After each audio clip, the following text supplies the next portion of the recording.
خوش آمدید۔ آج ہم ایک بہت مشہور کہانی پر بات کرنے والے ہیں۔ وہ کہانی جو شاید ہم سب نے سنی ہوگی بچپن میں، لومڑی اور کھٹے انگور۔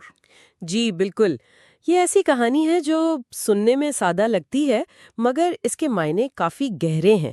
ہاں، تو ہمارے پاس نا اس کہانی کے مختلف پہلو ہیں، کچھ اقتباسات ہیں جو ہمیں اس کی اصل روح سمجھنے میں مدد دیں گے۔ صحیح۔ تو آج کا مقصد کیا ہے؟ یہی کہ اس بظاہر سیدھی سادی کہانی کے اندر جھانکیں، دیکھیں کہ یہ اتنی پرانی ہو کر بھی آج کیوں اتنی اہم ہے۔ یہ صرف جانوروں کی بات نہیں لگتی۔ بالکل نہیں، یہ اصل میں انسانی رویوں کا، ہماری نفسیات کا ایک عکس ہے۔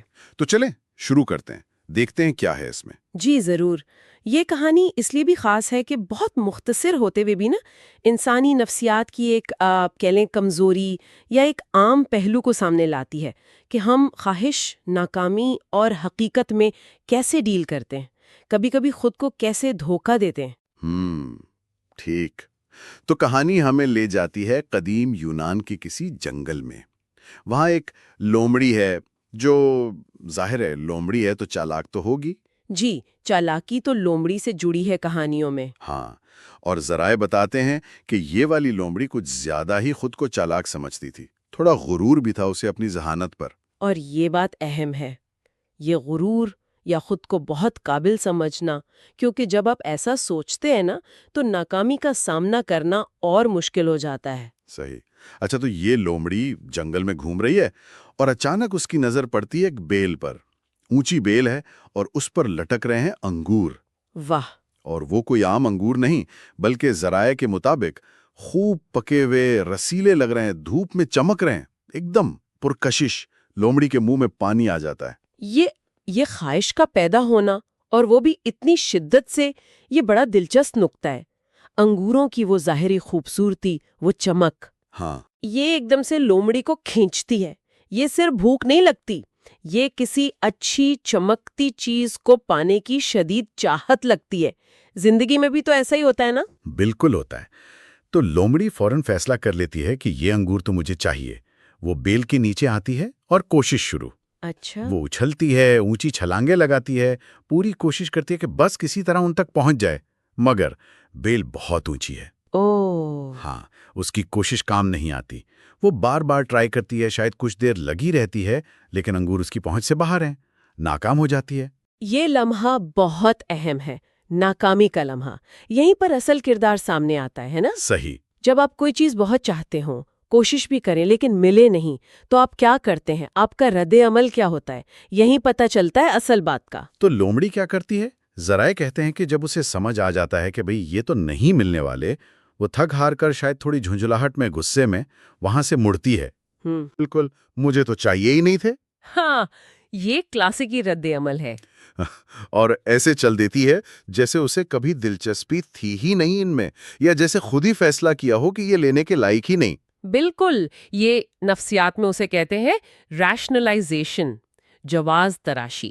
ریشنلائزیشن؟ جی، مطلب اپنی ناکامی یا غلطی کو قابل قبول بنانے کے لیے کوئی وجہ گھڑ لینا، کوئی ایسی وجہ جو سننے میں ٹھیک لگے لیکن ہو جھوٹی۔ اچھا۔ اصل حقیقت تو یہ ہے کہ لومڑی انگور حاصل نہیں کر سکی، یہ اس کی ناکامی ہے، لیکن یہ ماننے سے اس کی انا کو ٹھیس پہنچتی ہے، خاص طور پر جب وہ خود کو اتنا چالاک سمجھتی ہے۔ ہاں، یہ بات تو ہے۔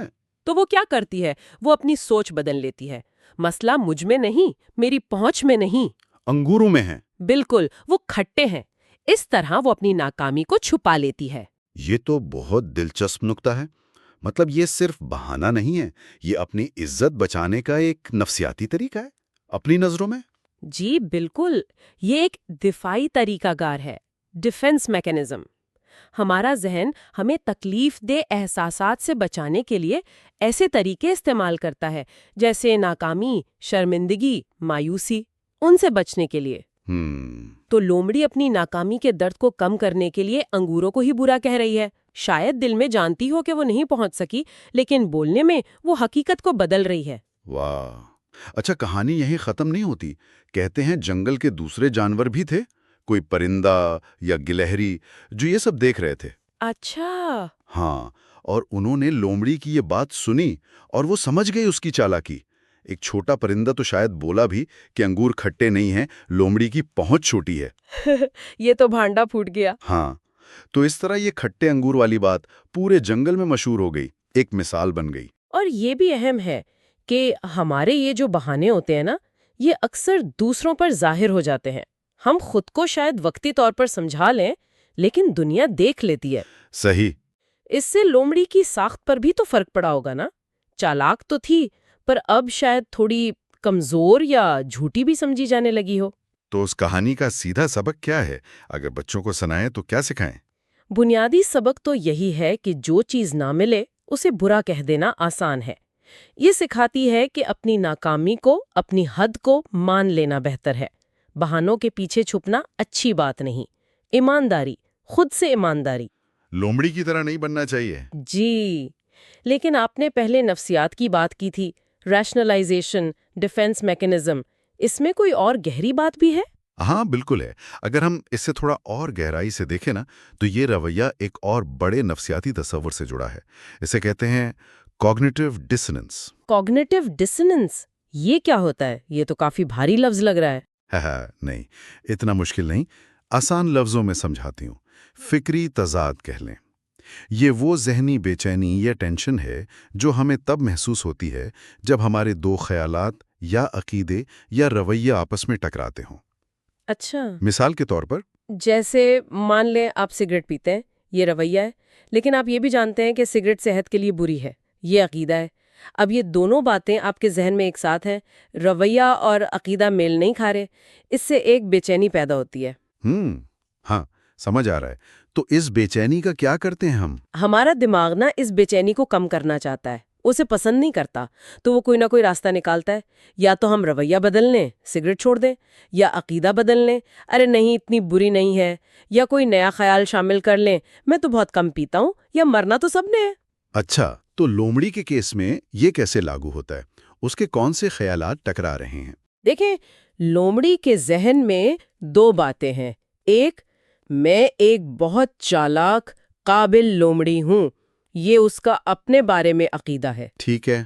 دوسری بات، میں نے کوشش کی مگر میں یہ انگور حاصل نہیں کر سکی، یہ حقیقت ہے، اس کا تجربہ ہے۔ اب یہ دونوں باتیں ایک ساتھ سچ ہونا اس کے لیے تکلیف دہ ہے۔ میں قابل ہوں اور میں ناکام ہوئی، یہ ٹکراؤ پیدا کر رہا ہے، فکری تضاد۔ اوہ، اب بالکل واضح ہو گیا۔ تو اس تکلیف کو کم کرنے کے لیے وہ اپنی قابلیت والا عقیدہ تو نہیں بدل سکتی؟ نہیں، وہ تو اس کی پہچان ہے۔ تو وہ دوسری حقیقت کو، اس کی وجہ کو بدل دیتی ہے۔ بالکل، وہ یہ نہیں کہتی میں نہیں پہنچ سکی، وہ کہتی ہے انگوری خراب تھے، کھٹے تھے، اس لیے میں نے چھوڑ دیے۔ اس طرح اس نے اپنی ناکامی کو ایک طرح سے اپنی چوائس بنا دیا۔ واہ!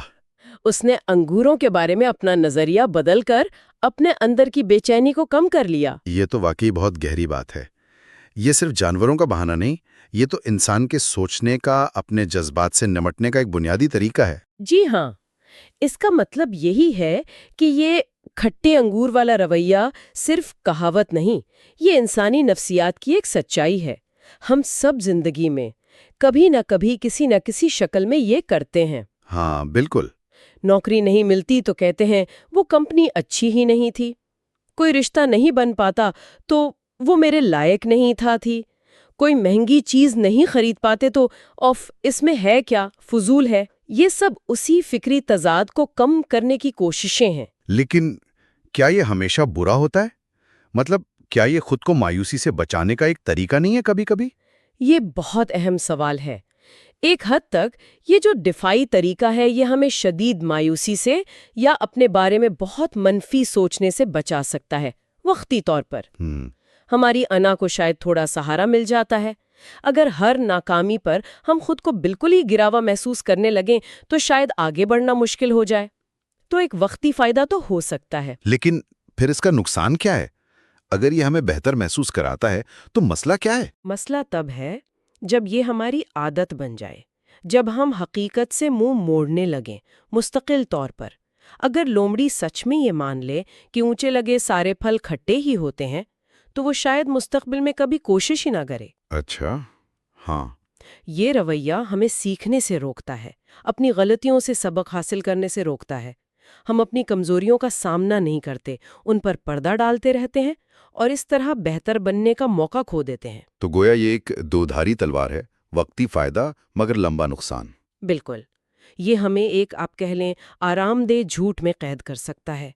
حقیقت کا سامنا کرنا، اپنی حدوں کو پہچاننا اور ناکامی کو سیکھنے کا موقع سمجھنا، یہ مشکل راستہ ہے، لیکن یہی آگے لے جاتا ہے۔ کٹھے انگور کہہ کر ہم وہیں رہ جاتے ہیں۔ جی بالکل، وہیں کھڑے رہ جاتے ہیں۔ تو آج ہم نے لومڑی اور کھٹے انگور کی اس مشہور کہانی کو ایک نئے زاویے سے دیکھا۔ صرف کہانی نہیں سنی، بلکہ اس کے پیچھے جو نفسیات کام کر رہی ہے اسے سمجھنے کی کوشش کی۔ جی ہم نے دیکھا کہ لومڑی کیسے اپنی ناکامی چھپانے کے لیے انگوروں کو کھٹا کہتی ہے، اور یہ کیسے ریشنلائزیشن اور کوگنیٹو ڈسوننس جیسی چیزوں سے جڑا ہے۔ اور ہم نے یہ بھی سمجھا کہ یہ صرف جانوروں کی یا بچوں کی کہانی نہیں، یہ ہم سب کے اندر موجود ایک رجحان ہے۔ ہم اکثر ان چیزوں کو کمتر سمجھ لیتے ہیں جو ہمیں نہیں ملتی، ان میں نقص نکالتے ہیں تاکہ خود کو تسلی دے سکیں۔ صحیح۔ بنیادی پیغام شاید یہی ہے کہ حقیقت، چاہے وہ کڑوی ہو، اس کا سامنا کرنا خود فریبی میں جینے سے بہتر ہے۔ ناکامی کو مان لینے میں بھی ایک طاقت ہے۔ یہ ساری بات چیت تو بہت ہی دلچسپ رہی، اور اس نے مجھے ایک اور بات سوچنے پر مجبور کیا ہے۔ ہم نے یہ تو سمجھ لیا کہ ناکامی ماننا بہتر ہے، لیکن کیا یہ ہمیشہ اتنا آسان ہوتا ہے؟ کیا مطلب؟ میرا مطلب ہے، یہاں ایک سوال اٹھتا ہے جس پر شاید غور کیا جا سکتا ہے کہ کیا زندگی میں کبھی ایسے حالات بھی آتے ہیں جب اپنی ناکامی یا محرومی کو پوری طرح تسلیم کر لینا ہمارے لیے، ہماری ذہنی صحت کے لیے زیادہ نقصان دہ ہو؟ اچھا۔ اور کیا ایسے خاص حالات میں یہ کھٹے انگور والا رویہ، چاہے وہ خود فریبی ہی کیوں نہ ہو، وقتی طور پر ہی صحیح، ہمیں چلتے رہنے میں یا کسی بڑے صدمے سے بچنے میں مدد دینے والا ایک ضروری سہارا بن سکتا ہے؟ یہ ایک بہت گہرا سوال ہے۔ ہاں، شاید اس توازن کو سمجھنا بھی اس کہانی کا ایک اور زیادہ پیچیدہ سبق ہو۔